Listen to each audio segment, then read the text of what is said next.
Baik secara hukum pidana maupun tata negara, Gus Dur tak jatuh pada kasus Bulog dan Brunei seperti yang dituduhkan parlemen dan oknum-oknum yang berupaya melengsarkannya dari kursi presiden. Penjatuhan Gus Dur adalah persoalan pertarungan politik, di mana yang satu kalah dan yang satu menang. Bukan soal hukum yang satu benar, yang satu salah. Dan Gus Dur kalah dalam pertarungan politik itu karena dikeroyok rame-rame. Gus Dur saat itu berpikir daripada perang saudara hanya gara-gara mempertahankan jabatan duniawi, lebih baik ia mundur dari jabatan Presiden RI. Mundur bukan karena mengalah, tapi Gus Dur lebih mengutamakan kepentingan bangsa dan keutuhan negara. Tidak ingin terjadi perang saudara dan pertumpahan darah. Sebab jutaan rakyat Indonesia kala itu akan membela mati-matian agar Gus Dur tetap pada tampuk pimpinan tertinggi negara. Gus Dur sekuat tenaga menahan amarah rakyat yang mendukung penuh dirinya. Namun Gus Dur masih belum menemukan alasan yang tepat untuk keluar dari istana negara kala itu, karena yang didudukan parlemen jelas tidak bisa diterima, sebab inkonstitusional dan tidak rasional atau irasional. Yang menarik dalam peristiwa itu adalah cara Gus Dur yang menolak untuk menjadikan pelengseran itu sebagai tragedi personal. Ia tidak merengek atau curhat di depan publik terkait dengan serangan politik terhadapnya. Sikap Gus Dur masih nampak sama, dengan logika komunikasi publik yang gitu aja kok repot. Dalam sebuah acara, Gus Dur pernah bercerita tentang perbincangannya dengan Luhut Panjaitan. Saat itu Gus Dur bercerita pada Luhut tentang hukum Islam yang mengatur bahwa kalau orang diusir dari rumahnya dia harus melawan, kalau perlu dengan menggunakan kekerasan.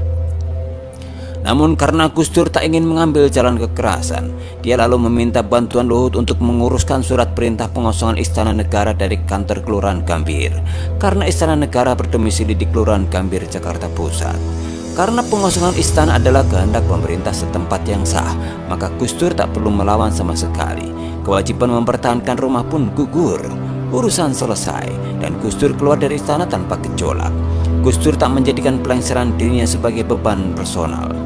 Dalam perbincangan lain dengan Kiai Haji Maman Imanul Haq pada tahun 2010, Gus Dur ditanya kenapa harus membuat surat perintah dari Lurah Gambir, supaya nanti ketika di hadapan Allah ditanya, kenapa kamu meninggalkan istana negara? Tinggal saya jawab, monggo silakan ditanya saja sama Lurah Gambir, ujar Gus Dur. Itulah Gus Dur, sang guru bangsa.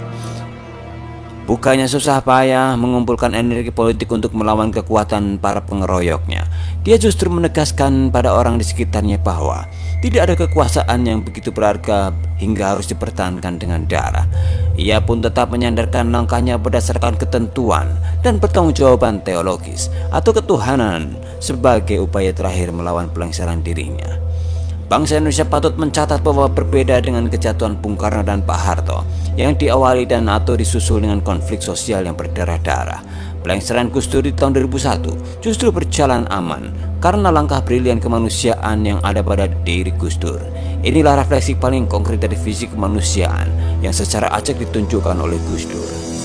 Bagi putra sulung Kiai Haji Abdul Wahid Hashim dan cucu Hadratus Syekh Kiai Haji Muhammad Hashim Asy'ari ini, kemanusiaan bersumber dari pandangan ketauhidan bahwa manusia adalah makhluk Tuhan paling mulia yang dipercaya untuk mengelola dan memakmurkan bumi. Kemanusiaan merupakan cermin sifat-sifat ketuhanan. Dalam hal ini Gus Dur membela kemanusiaan tanpa syarat dan sama sekali tidak berkehendak mengorbankan kemanusiaan itu demi kepentingan kekuasaan.